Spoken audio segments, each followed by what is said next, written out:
The third Balkenende cabinet was formed on 7 July 2006 after a crisis in and the subsequent resignation of the second Balkenende cabinet. This demissionary minority cabinet of Christian Democratic Appeal and People's Party for Freedom and Democracy was negotiated by former Prime Minister Ruud Lubbers. Its main tasks were the preparation of the early general election on the 22nd of November 2006 and the 2007 budget.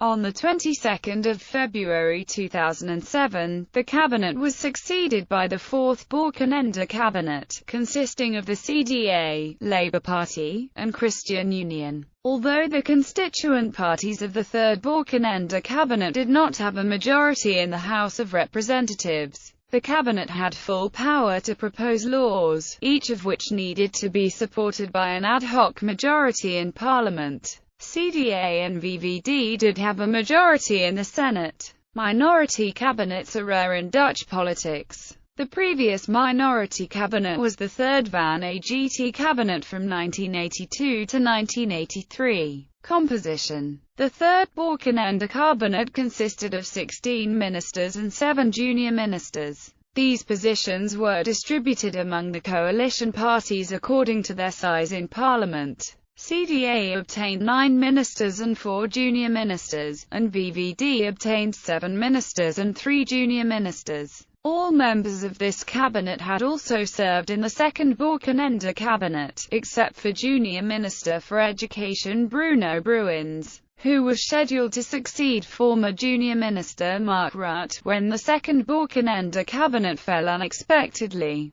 Joop Wijn and Atzo Nicolai were promoted from Junior Minister to Full Minister to replace the D66 ministers of the second Balkenende cabinet. Events. Schiphol fire. On 27 October 2005, a fire erupted at a detention center at Schiphol Airport, resulting in the death of 11 detainees from foreign countries. From the start, doubts were shed on the organization of the involved government agencies. On 21 September 2006, the Dutch Safety Board presented the final report on the problems in the Schiphol prison. The report explicitly stated that fewer or even no casualties would have occurred if the government had upheld the legal safety standards. Also, Fons Hartog, the mayor of Haarlemmermeer community, in which Schiphol Airport is located, resigned at the same day. On the 22nd of September 2006, 2 new ministers were assigned to the posts left by Donner and Dekker.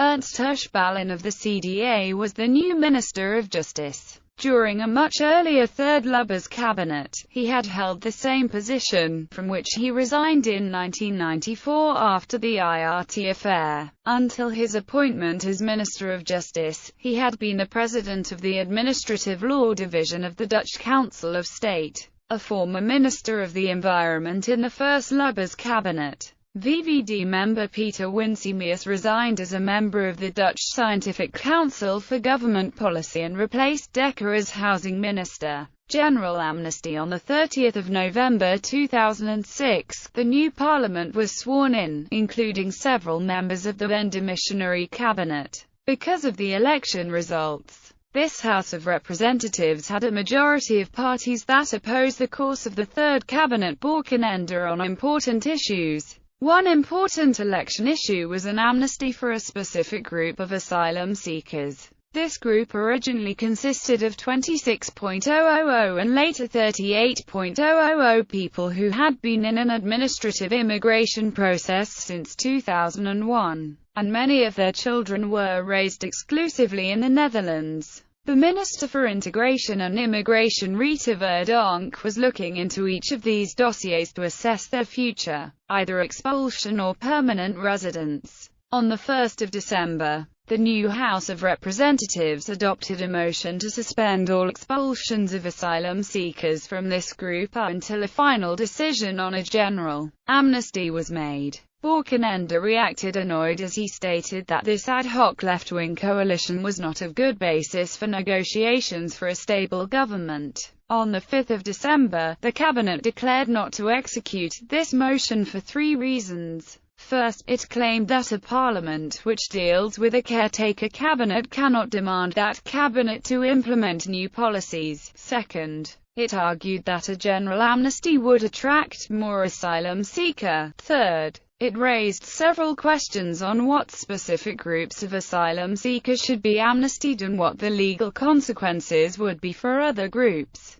not included in the amnesty. Minister Verdonk did announce that the expulsion would be suspended until the next parliamentary debate. A majority in the House of Representatives now proposed to stop the expulsion of asylum seekers until formation talks for a new government were finished, and to allow the formation talks to solve this issue. Again, the cabinet refused to execute this motion. On the 13th of December, the House of Representatives decided to respond to this unwillingness by a motion of no confidence specifically oriented at Minister Verdonk. The leader of the VVD, Mark Rutte, announced that if Minister Verdonk would be forced to leave the cabinet, all VVD ministers would leave, leaving only 7 CDA ministers in the cabinet. On the 14th of December, the cabinet held a meeting on how to respond to this motion. The cabinet found a solution in a portfolio reshuffle between Verdonk and Ernst Hirschballen, the Minister of Justice, who became responsible for immigration, while Verdonk became responsible for youth criminality. Hirschballen could then partially execute the House of Representatives motion calling for a temporary halt to expulsions, while the VVD could voice its opposition to this decision, breaking the principle that cabinets speak with one voice.